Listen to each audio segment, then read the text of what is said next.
और अब बात निकाय की छठी चाल। अब चुनाव होगा अगले साल, क्योंकि हाईकोर्ट की लखनऊ बेंच में ओबीसी आरक्षण पर सुनवाई आज भी पूरी नहीं हो पाई और अब सभी की नजरें कल होने वाली सुनवाई पर टिक गई हैं, क्योंकि अगर कल भी सुनवाई नहीं हुई तो कोर्ट की छुट्टी शुरू हो जाएगी और फिर चुनाव अगले साल के लिए टल जाएगा।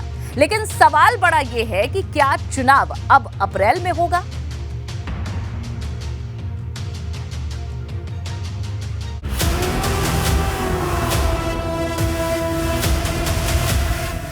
निकाय की छठी चाल, चुनाव होगा अगले साल। कोर्ट में टली सुनवाई, क्या अप्रैल में होगी निकाय की लड़ाई?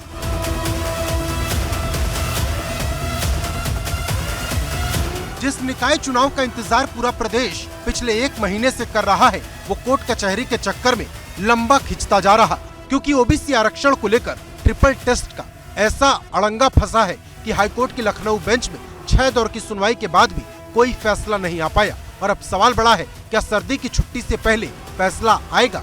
क्योंकि गुरुवार को सबकी निगाहें कोर्ट पर टकटकी लगाकर देख रही थी, लेकिन कोर्ट में सुनवाई हुई ही नहीं और अब सबकी नजर 23 दिसंबर की सुनवाई पर टिकी है, क्योंकि अगर शुक्रवार को भी फैसला नहीं आया तो निकाय चुनाव अपने आप अगले साल शिफ्ट हो जाएगा, क्योंकि 24 दिसंबर से हाईकोर्ट की छुट्टी शुरू हो जाएगी और 4 जनवरी तक चलेगी। लेकिन सवाल यह है, क्या जनवरी में भी निकाय चुनाव का रास्ता साफ हो पाएगा?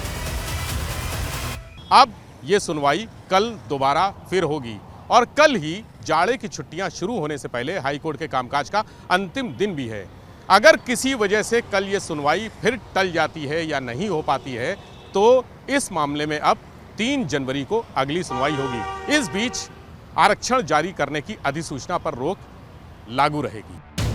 गौरतलब है कि ये पूरा पेच ओबीसी आरक्षण को लेकर फंसा है, क्योंकि बुधवार को जब कोर्ट में बहस हुई तब याचिकाकर्ताओं की तरफ से ओबीसी आरक्षण पर सवाल उठाते हुए उसे राजनीतिक आरक्षण बताया गया और कहा गया कि इसका सामाजिक, आर्थिक और शैक्षणिक पिछड़ेपन से कोई लेना देना नहीं। इसीलिए ओबीसी आरक्षण तय करने से पहले सुप्रीम कोर्ट के निर्देश के तहत डेडिकेटेड कमेटी के जरिए ट्रिपल टेस्ट कराया जाए। लेकिन सरकार 2017 के आरक्षण का हवाला दे रही और सर्वे को ही ट्रिपल टेस्ट बता रही।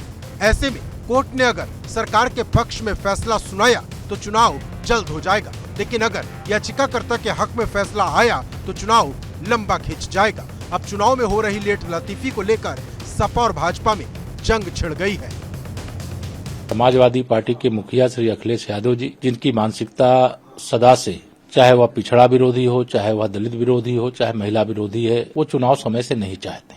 मामला माननीय न्यायालय के समक्ष विचाराधीन है। माननीय न्यायालय जो आदेश देगा सरकार उसका पालन करेगी। आरक्षण में भेदभाव हुआ है, कुछ अधिकारियों की मनमानी और कुछ सीमित मंत्रियों ने मनमानी कर करके ये आरक्षण व्यवस्था लागू की थी। हर जिले में आप भेदभाव देखेंगे, पिछड़ों को जितना मिलना चाहिए तो उन्हें नहीं मिला। लेकिन भले ही निकाय चुनाव की औपचारिक घोषणा न हुई हो, राजनीतिक बिसात बिछने लगी है।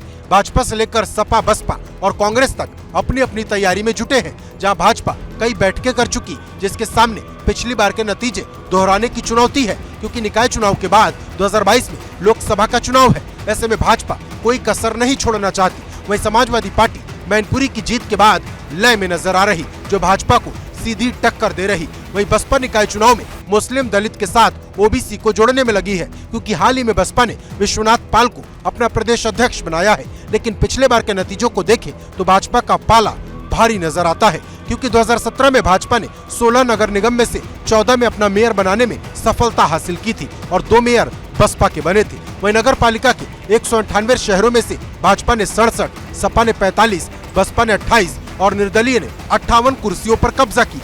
ऐसे ही नगर पंचायत अध्यक्ष के चुनाव में 538 कस्बों में से 100 पर भाजपा, 83 पर सपा, 74 पर बसपा और 181 पर निर्दलीय जीते थे। अब 15 जनवरी तक इन सभी का कार्यकाल समाप्त हो जाएगा। वहीं उत्तर प्रदेश में नगर निकाय की सीटें इस बार बढ़कर 760 हो गई हैं। सूबे में 545 नगर पंचायत, 200 नगर पालिका परिषद और 17 नगर निगम की सीटें हैं। लेकिन जिस तरह से मामला हाईकोर्ट की लखनऊ बेंच में खिंच रहा, उससे सवाल बड़ा है, क्या कार्यकाल समाप्त होने से पहले चुनाव की तारीख का ऐलान हो पाएगा?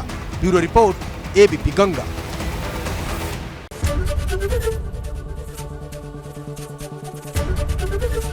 एबीपी गंगा, खबर आपकी, जुबान आपकी।